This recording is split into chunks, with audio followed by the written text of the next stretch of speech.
Hey guys, need your money back from a recent Uber ride or Uber Eats order that didn't go as planned?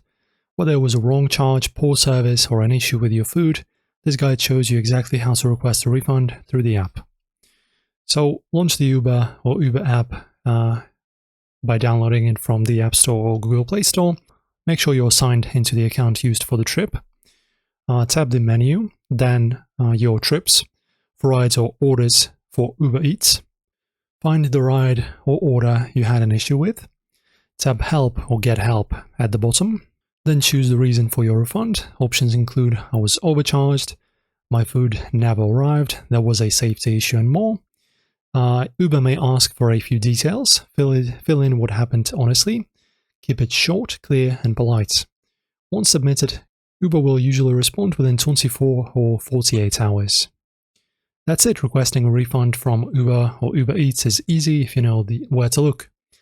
Stay clear, be honest, and act fast to improve your chances. If this helped, don't forget to like and share. And of course, thanks for watching as always.